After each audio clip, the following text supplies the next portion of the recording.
Acutaas Chemicals has dropped a breakout Q3 FY26 performance that is a total masterclass in scaling a business.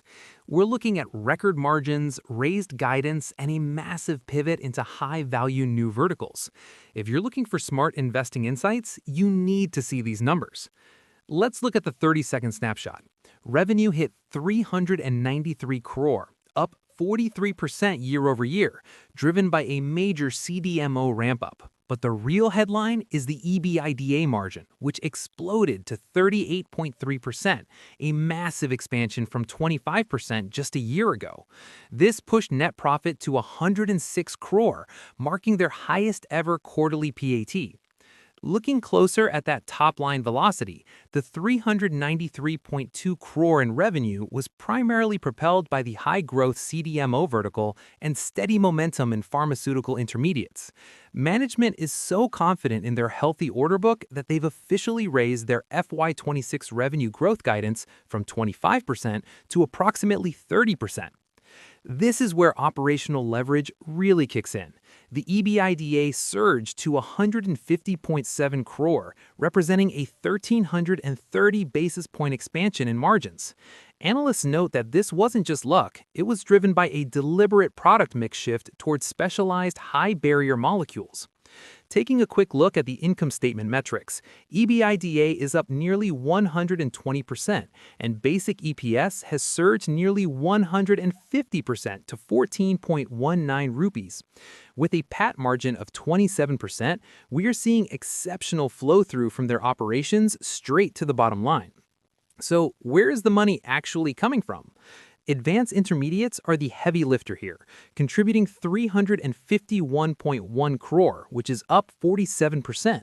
Meanwhile, specialty chemicals added another 42.1 crore as they continue expanding into niche industrial applications.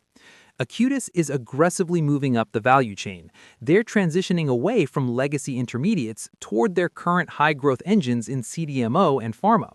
This transition is proven by an impressive 57% gross margin, showing they are successfully capturing high-barrier markets. But they aren't stopping there. The future growth engines are focused on EV batteries and semiconductors. They currently have 151.9 crore in CapEx in progress for electrolytes and process chemicals. Expect these verticals to scale up significantly by fiscal year 28 and 29. What makes this growth sustainable is their fortress balance sheet.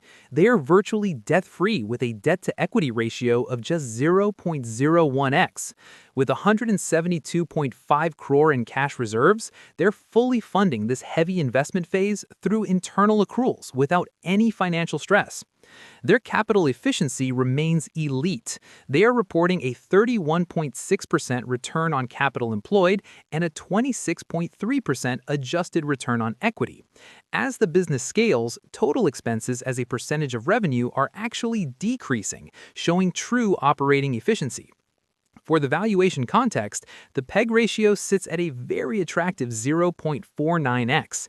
This suggests that the current valuation is well supported by their triple-digit profit growth. And more importantly, the earnings quality is high because it's driven by core operations, not one-offs.